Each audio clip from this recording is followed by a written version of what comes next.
બનાસકાંઠા જિલ્લાના ભાભર તાલુકાના વજાપુર નર્મદા કેનાલમાં મોટું ગાબડું પડ્યું હતું। વહેલી સવારે ગાબડું પડતા ખેડૂતોના ખેતરો નર્મદા કેનાલના પાણીથી બેટમાં ફેરવાઈ ગયા હતા।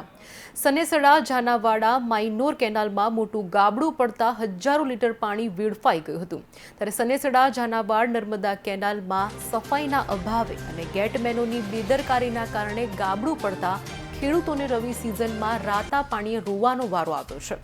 જેમાં ભાભર તાલુકાના વજાપુર ગામના વેલાભાઈ ચૌધરીના ખેતરમાં નર્મદા કેનાલમાં ગાબડું પડતા રવિ પાક ધોવાઈ જતા મોટું નુકસાન વેઠવવાનો વારો આવ્યો હતો।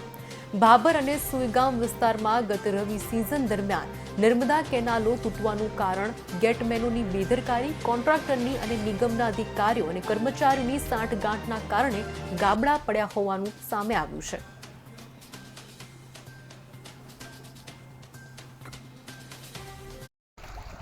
આ ધોણાવાડા માઇનોર કેનાલ ડિસ્ટ્રીબ્યુટર ભણકોડ વદાપુરને જોડતી છે અને આજે ગાબડીમાં પડતો હવે અમારો આખો પાક રોળાઈ ગયેલો છે અને પાયમાલ થઈ ગયા છે।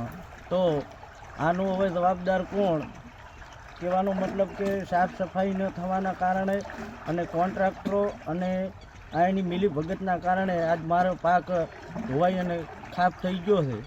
તો આનો હવે જવાબદાર કોણ રહેશે, નર્મદા નિગમ કે કોન્ટ્રાક્ટરો?